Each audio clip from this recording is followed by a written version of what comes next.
Gente do céu, meu filho ficou doente essa semana e você sabe como mãe é, né? Para tudo para resolver a situação. Por conta disso, eu fiquei uns 3 dias fora da internet, parece que se passaram 6 meses. E eu nem tô falando isso por conta do valor do dólar, viu? Dólar com valor de pandemia, mas é só o efeito Dilma mesmo. Surpresa! Mas a Rede Lully subiu de nível tão rápido, tão hard, que na moral, os caras ligaram o botão do dane-se. E o problema é a quantidade de bobagem dita por segundo. Mas, se você manter a postura, você engana os mais desavisados. Só que não no meu turno. Mas vem cá, isso nem importa, porque o que realmente interessa é que o Brasil voltou. Real. Voltou a corrupção e as fraudes com dinheiro público no noticiário de cada dia. E dessa vez eu não tô falando da suposta fraude no leilão do arroz. Eu tô falando de uma possível fraude apontada pelo TCU na mega licitação de 200 milhões de reais da Secom, na época do Paulo Pimenta. Fica aí que essa matéria é uma montanha de absurdos. Mas eu também preciso explicar pra vocês, de um jeito que você vai entender, a montanha de bobagens ditas pelo déspota que ocupa a presidência da República e como o financeiro do Brasil tá indo de arrasta pra cima sob o discurso de... Bobagem falar disso aí. Vamos falar de golpe na Bolívia, que não teve vendedor de algodão doce, pichação com batom em estátua e senhoras de idade com bíblia na mão. Vamos falar disso aí o dia inteiro. E de quebra, vamos chamar um especialista que vai culpar o Elon Musk pelo golpe Tabajara na Bolívia. E sim, isso aconteceu na vida real. Que doideira. Vamos arriscar aqui o nosso pescoço falando de Suprema Corte? Vamos, porque as matérias são da velha mídia, então eu só vou repassar o conteúdo. Se bem que o Gilmar ficando gago ao ser questionado em Portugal, que a velha mídia não repercutiu. Mas a gente vai ver aqui porque eu tô na esperança de alguém fazer um vídeo de rap com esse conteúdo de milhões. E enquanto o Dilma xingava a velha mídia, porque ele pode, é claro, já que os jornalistas do Brasil estão mais pra pets do governo. E aí eles não vão morder a mão que alimenta os caras com verba pública, né? Enquanto isso acontecia, o Taxade desafiou meu estoque de óleo de peroba pra vir a público dizer que não tá te taxando não. Cê tá doido? Tá fumando orégano só porque o STF descriminalizou? E eu devo falar de mais algumas coisas que eu não tô lembrando agora. Então, se prepara porque eu tô com uma semana de pauta entalada. E eu vou hablar. Muito. Enquanto a democracia permitir, é claro. Bora lá?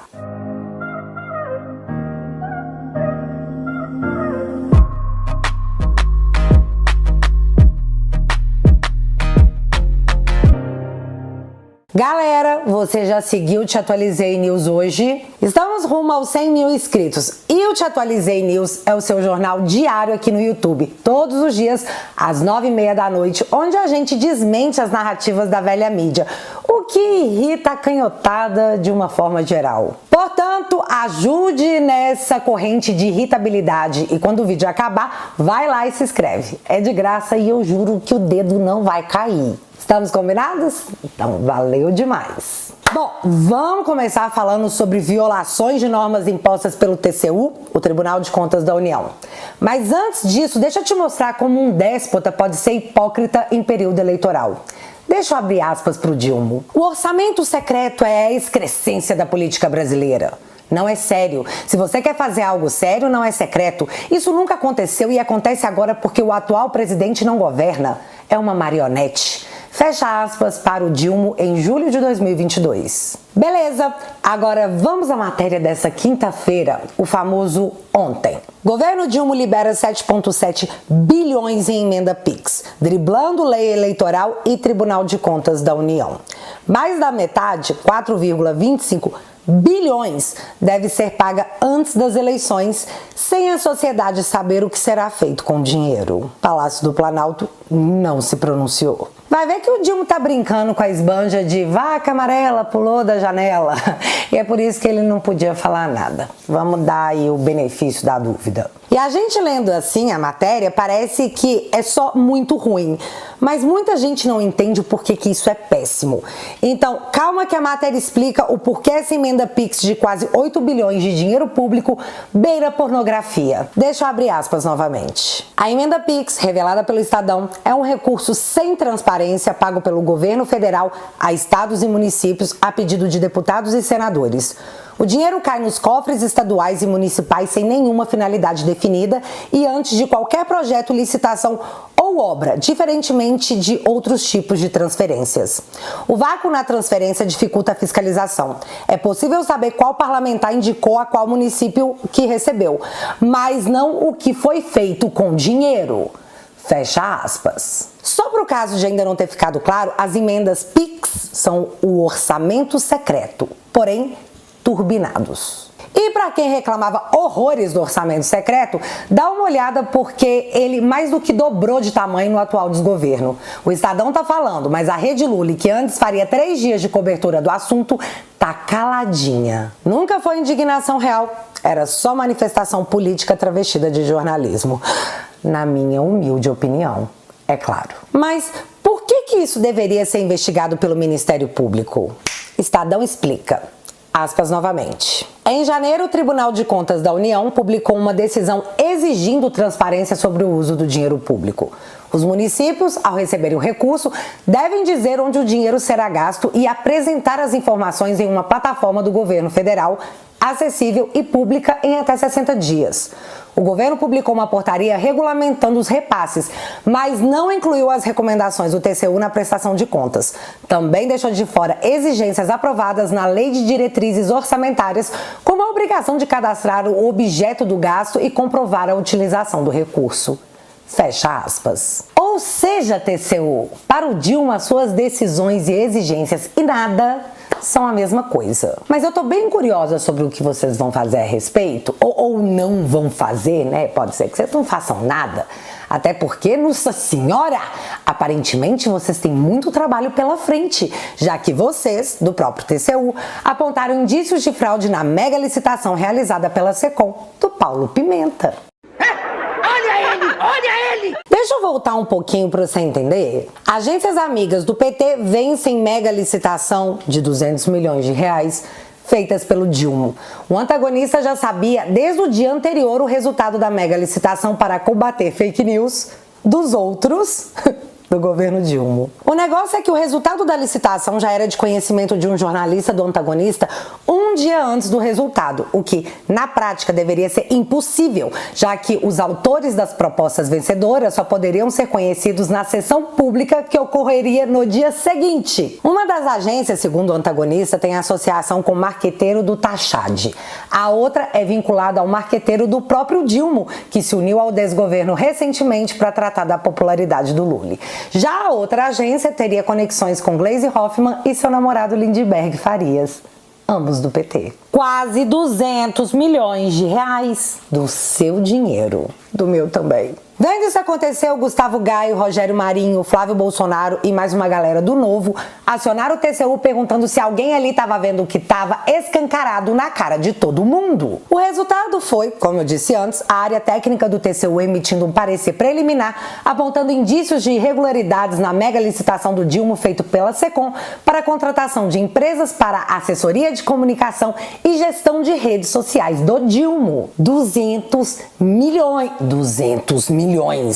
No relatório, os técnicos apontam que a irregularidade é grave e que pode ter resultado em direcionamento da licitação, o que pode ter corrompido todo o processo. Os auditores também recomendam o recebimento da denúncia, além de diligências junto à Secom para obter documentos e também oitiva com os integrantes do Ministério.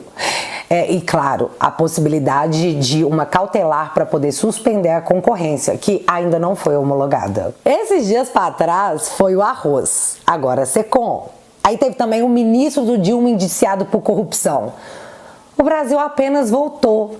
E isso é bom, porque o Bolsonaro falava muito palavrão, né? Só que, galera, isso pode estar diretamente ligado a uma outra investigação que está para acontecer, mas precisa do nosso apoio. Ou seja, é mais uma montanha de irregularidades que todos nós estamos vendo. Os fatos estão se tornando cada vez mais concretos e gritando por providências. Eu peço para você que cobre educadamente o seu deputado para que ele assine também a CPI das milícias digitais petistas. Ah, Bárbara, mas Paulo Pimenta desmentiu esse negócio da Secom se reunir com influenciadores para eles poderem trabalhar a pauta. Beleza, só que eu dei de cara com esse vídeo aqui e eu fiquei meio ué das ideias. Nos dias 5 e 6 de julho, na cidade de São Paulo, no auditório do Sindicato dos Jornalistas, vai ocorrer o 8º Encontro Nacional dos Comunicadores e Ativistas Digitais. Eu sou o Ricardo Zamora, sou secretário executivo da SECOM da Presidência da República e estarei lá nesse encontro na mesa de abertura para falar sobre comunicação e conjuntura. Vou aproveitar também para prestar contas do trabalho da SECOM no que se refere a esse trabalho dos comunicadores, dos ativistas digitais, da militância progressista na área de comunicação. Pois é, se fosse Bolsonaro promovendo isso em meio à denúncia das milícias digitais, Xandão ia rodar a capa e bater a bique na mesa 3 vezes só para ter certeza que tinha tinta. Seria um dia de muito trabalho para o ministro. Só que é um governo de esquerda, então os ministros podem relaxar e irem pro Gilmar Palusa em Portugal. E não fui eu que dei esse apelido, foi o Estadão. Se for prender alguém, prende eles. E fica calmo que já já a gente chega lá. Mas vamos nessa sequência maravilhosa aqui sobre como mostrar a atuação de um hipócrita. Se liga! Dilma, em junho de 2022, abre aspas. Mesmo assim, defenderei até o fim a liberdade de imprensa. Minha solidariedade aos profissionais que hoje enfrentam agressões verbais e físicas, vazamentos de dados pessoais, ameaças de morte e outras formas de violência. A verdade sempre será maior que a fake news. Fecha aspas, mas corta para a jornalista Délis Ortiz sendo agredida pelos seguranças do ditador Maduro em visita ao Dilma aqui no Brasil. Olha pra cá! Você bateu na jornalista? Agora corta pro Felipe Neto tratando a jornalista Andresa Matais, que revelou a visita da dama do tráfico no Ministério da Justiça, com muito carinho na internet. Andresa Matais, editora executiva do Estadão, foi pega e exposta ao Brasil todo por suposta manipulação da informação para jogar as pessoas contra o governo Dilma com a mentira da dama do tráfico. Quem financia essa mulher? Corta agora pro Dilma agredindo a imprensa que noticia informações ruins pro seu desgoverno. Quando eu terminei a entrevista, a manchete de alguns comentaristas era de que o dólar subiu pela entrevista do Lula. E os cretinos não perceberam? Que o dólar tinha subido 15 minutos antes de eu dar a entrevista. 15 minutos antes. Ou seja, então esse mundo perverso das pessoas colocarem para fora aquilo que querem sem medir a responsabilidade do que vai acontecer é muito ruim. Para quem tá em Nárnia e não tá sabendo, o dólar passou dos 5,50 enquanto o Dilma falava. E eu só não esperava que a diarreia verbal do Dilma seria desmentida na própria rede Lully. Com imagens. Presidente, o termo que ele usou foi para definir quem relaciona a fala dele na entrevista do UOL com a alta do dólar. O termo foi cretinice, porque, segundo o presidente, o dólar tinha começado a subir, 15 minutos antes de a entrevista se iniciar. Bem, eu queria que, se fosse possível, trazer um gráfico do valor data para a gente mostrar. Eu acho que é importante ir aos fatos, né? O dia abriu realmente em ligeira alta em relação à véspera, que fechou em 5,45. O dia abriu em 5,46. A entrevista começou às 9h20. Às 9h20 o dólar estava em 5,47, está marcado aí nesse gráfico. E a escalada, de fato, aconteceu ao longo da entrevista. Às 10h30, quando a entrevista acabou, o dólar estava a 5,51 e permaneceu neste patamar até fechar. Cara, o que fazer depois de um expose desses? Eu, se pudesse, ia fazer um decreto. É proibido mentir. Quem mentir vai ser preso. Mas já que a gente começou com esse expose, não tem motivo pra parar, né? Pra ganhar uma eleição, você fala um monte de coisas. Só que uma vez no poder, a verdade acaba sendo outra. Olha só que vídeo maravilhoso pra você mandar no grupo da família, que tem aquele seu primo petista, sabe? Criar uma confusãozinha saudável. Confusãozinha saudável, cheia de fatos. Agora, quando é que o povo gosta? É quando eu falo, ó, nós vamos voltar a reunir a família no domingo e nós vamos fazer um churrasquinho. E nós vamos comer uma fatia de picanha com uma gordurinha passada na farinha e tomar uma porra de uma cerveja gelada. Frango, você não vai taxar frango. Carne de frango é o que o povo come, sabe? Todo dia, pé de frango, pescoço de frango, peito de frango. Então, a gente tem um cuidado especial. Vamos baixar o ICMS da carne, sabe para quanto? Para 0. Porque se a carne tá cara, o que tem que fazer o governador? Baixa o imposto para ficar um pouco mais barata. Porque se baixar 10, 12, 15% a carne, já de repente você sai do osso para carne de segunda. Quem está na carne de segunda vai para carne de primeira. E quem sabe vocês me convidam para um churrasquinho aqui. Eu acho que você tem que separar. Mesmo na questão da carne, os empresários querem que você invente toda a carne. Eu acho que a gente tem que mediar. Você tem carne que é consumida só por gente de padrão alto e você tem a carne que o povo consome.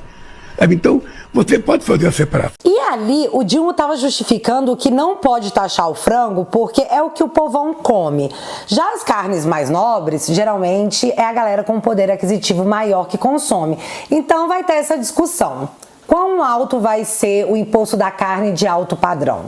E aí eu me pergunto, picanha é carne de segunda? Fica a reflexão pra galera que achou que ia ter picanha e vai ter que se contentar com a abóbora mesmo. Só que a gente ainda tem que lidar com o Taxade dizendo esse tipo de coisa assim com a cara mais limpa. Ninguém está aumentando carga tributária. Não se criou um imposto, não se aumentou uma alíquota. E o Taxade teve a coragem de meter essa no dia que o Dilma sancionou a taxação das blusinhas da Shein. Tipo, no mesmo dia. Lembrando que o Dilma disse que taxar as blusinhas era irracional, que o Felipe Neto disse que o Dilma ia vetar e pá, taxou os pobres nas blusinhas. Tá concretizado. Acabou pra você, viu, aspirante a blogueira? Esquece. Esquece! Vocês não têm noção da quantidade de gente desfazendo L lá no Twitter. Foi um dia bem legal. Só que alguns podem chamar de estelionato eleitoral. Dilma também teve a pachorra de dizer que a dívida do Brasil é troco de tão pequena, se a gente for comparar de outros países. Desafio aceito! Vamos comparar. Em outubro do ano passado, o Brasil era o terceiro país mais endividado do mundo ao lado da Ucrânia. Na época do levantamento, estávamos atrás apenas do Egito e da Argentina. E com o upgrade da Argentina, eu acho que a gente agora só deve estar perdendo para o Egito mesmo entre os países emergentes. Mas por que o Dilma está tentando justificar o tamanho da nossa dívida? Nessa matéria do início do ano, o G1 nos contava que após 2 anos de queda, 2021, 2022, do governo Bolsonaro, no primeiro ano do Dilma, 2023, a nossa dívida pública subiu de 71,7% para 74,3% do PIB. Já em março desse ano, 2024, saltou para 75%. E na quarta-feira, nós ficamos sabendo que as contas do governo chegaram a 61 bilhões em maio, o pior resultado dos últimos 4 anos e o segundo pior resultado da série histórica. Entenda. O Dilma só perdeu para a pandemia. Lembrando que Taxade mais Simone Steph juraram de pé junto que esse ano era déficit zero, hein? Só que tem uma coisa que não deixa a conta fechar. Essa semana nós batemos um novo recorde de arrecadação. E em breve os seus peidos podem ser taxados pelo Taxade. E mesmo assim, a dívida brasileira continua disparando. Para onde está indo esse dinheiro? Se bem que tem as emendas PIX, né, que consomem uma bolada, temos que olhar por esse lado. Tá, mas enfim, sobre o caos financeiro que o Brasil vive, me aparece a Rede Lully para dizer isso aqui. Abre aspas. Me parece que as réguas de avaliação dos agentes do mercado financeiro são mais rigorosas em relação a um governo petista do que jamais foram em relação ao governo bolsonarista de Paulo Guedes. Fecha aspas. Minha filha, o Dilma disse literalmente isso aqui? E eu vi na Folha de São Paulo hoje, fantástico. Eles conversaram com o Bolsonaro e o Bolsonaro agradou o mercado. Eu vou dizer uma coisa, meus filhos. Se o Bolsonaro agrada o mercado, nós do PT temos que desagradar o mercado, porque nós não combinamos. Cara, e o povo aplaudindo, né? Mal sabiam eles que no Mais Você, em 2024, a conversa seria essa aqui. E para onde vai o aumento do diesel? Para onde vai o repasse do diesel? Vai acabar aqui na mesa do consumidor. Nossa. Nós estamos há quase 20 anos juntos, né, Ana? Eu estou há quase 20 anos com você, não mais você. Eu nunca vi, nesse tempo todo, olha que a gente gosta de fazer feira, né? Eu nunca vi alface, Ana, a R$7, tá? Nossa. Vou te dizer que é a primeira vez que eu vejo a alface nesse valor. Nossa. É muito, muito, muito caro. Cara, e a Ana Maria no melhor estilo. Nossa, mas tá caro, hein? Só que nada disso é culpa do Dilma. Se fosse o Bolsonaro, seria culpa do presidente, é claro. Mas como é o Dilma, a Miriam Leitão nos conta que a culpa do preço dos alimentos é das mudanças climáticas.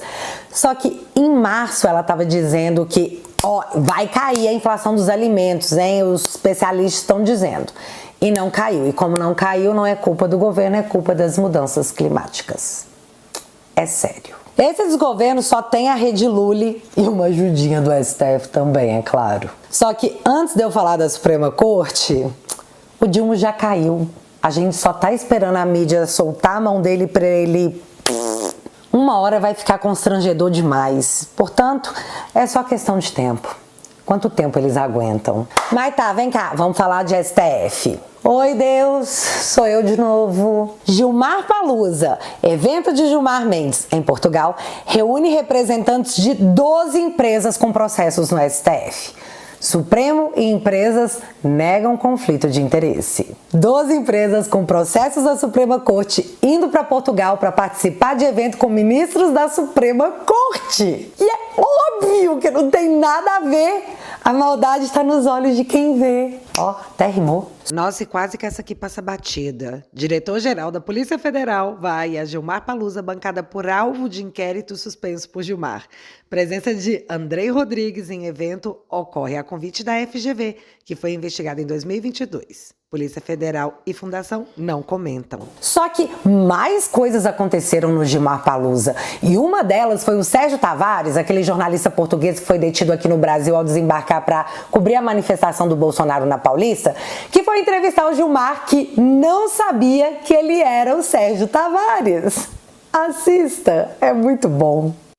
Recuperar a confiança no Poder Judicial. Aqui em Portugal têm chegado relatos de alguma contestação ao STF, desde as eleições. Que comentário faz à intimação que o Congresso norte-americano fez a Alexandre de Moraes sobre possíveis ataques e violações aos direitos dos brasileiros? Não conheço nenhuma intimação do Congresso. Chris Smith. Não tenho nenhum conhecimento de intimação. E o Congresso Nacional americano não tem nenhum direito de fazer intimação a parlamentares brasileiros. Mas o Gilmar teve conhecimento do repórter português que ficou preso em Guarulhos e foi interrogado por questões políticas? Eu vi. Sérgio Tavares. Eu vi uma notícia de que havia irregularidade na entrada e que teria. Não foram comprovados. Mas acha normal um repórter português ser interrogado sobre o 8 de janeiro, Flávio Dino, sobre questões políticas, sobre as urnas? Não conheço detalhes. Mas acha que um país como o Brasil deve fazer isso a um repórter português? Gilmar está a vestir a pergunta. É que esse repórter português era eu. Oi? É que o repórter português ficou preso, era eu, Gilmar. Lamento que tenha ocorrido. Gente, que situação. E sobre isso, é só isso que eu posso falar mesmo, tá? Que situação. A outra coisa que rolou foi essa matéria aqui do UOL que... Gente, Barroso descumpre lei para ir ao exterior e chama a sessão após alerta do UOL. Tá, deixa eu explicar. Barroso antecipou uma sessão para terça-feira e encerrou os trabalhos na quarta-feira, enquanto o TSE e o STJ vão ter sessão na próxima segunda-feira para atender os requisitos legais. E conforme o artigo 66, parágrafo 2, que versa sobre as férias dos magistrados, os tribunais iniciarão e encerrarão seus trabalhos, respectivamente, no primeiro e últimos dias úteis de cada período, com a realização de sessão. O ministro antecipou a sessão para poder ir para o Gilmar Palusa, mas a lei da magistratura não permite isso. E após ser questionado pelo UOL, segundo a assessoria do ministro, ele vai chamar uma sessão virtual na segunda, apesar que deveria ser presencial. Mas... quem Ninguém liga! Eles são os donos do Brasil. E como negar essa afirmação depois de ler essa matéria? Moraes caça sentença que apontou erro seu e manda a CNJ investigar juiz que desafiou o STF. E o que rolou aqui foi que o Moraes mandou bloquear as contas de rede social de um deputado que divulgou a agenda pública do ministro Xande. Então eu não entendi por que não podia divulgar. Mas enfim, desbloqueado. Só que após recurso, o Xande mandou desbloquear as contas do deputado, mas não liberou o Instagram, que levou 6 meses para ser recuperado. O deputado então entrou na justiça e o juiz deu ganho de causa ao deputado, estipulando uma indenização a ser paga pela União. Só que a União recorreu da sentença e o próprio Xande derrubou a decisão. Mas não apenas isso, ele mandou o Conselho Nacional de Justiça investigar o juiz que deu ganho de causa para o deputado. E você sabe quem foi que fez alguma coisa a respeito? Ninguém. Afinal... Eu penso que, na média de tempo, eu tenho algum crédito nesse plenário para me pronunciar. O nosso censor-geral da República está aqui a duvidar disso.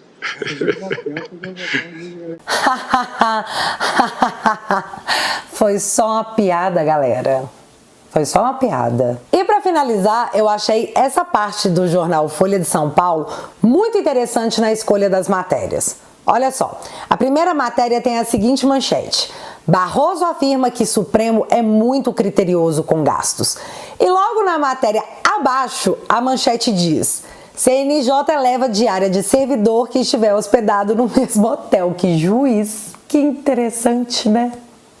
Eu achei. Mas aqui, tudo é muito legítimo. Por mais que a Débora Manicure, mãe de 2 crianças de 8 e 10 anos, que escreveu de batom na estátua do STF, esteja presa há mais de 15 meses sem denúncia. Por mais que o Felipe Martins esteja perto dos 5 meses de prisão, também sem denúncia. Tudo aparentemente é válido porque a democracia foi salva. Viva o Estado Democrático de Direito. Tá tudo funcionando muito bem no Brasil. Faz o L. E galera, peraí, só mais 40 segundos? Essa semana eu tive que assistir a Rede Lully pra desmentir esses jornalistas no meu novo vídeo. Eu tô com sangue no zóio pra explicar as novas tretas dessa saga pra salvar a democracia. Mas aí eu percebi uma coisa que me deixou muito triste. Eu vi que você não vai poder assistir ao meu novo vídeo porque ainda não faz parte da minha família. Você tá aqui do lado de fora perdendo a oportunidade de se divertir com os meus conteúdos exclusivos sobre tudo que tá rolando na política. Eu faço vídeo no sofá, um jornal semanal e também documentários. Mas tudo isso é exclusivo para os membros da família Te Atualizei. Você quer continuar confuso com todas essas invencionices da grande mídia? Ou você quer embarcar comigo nessa jornada divertida e às vezes muito irritante? Toque no botão desse vídeo e entra pra família. Juntos a gente sofre menos e se diverte mais. Beijos.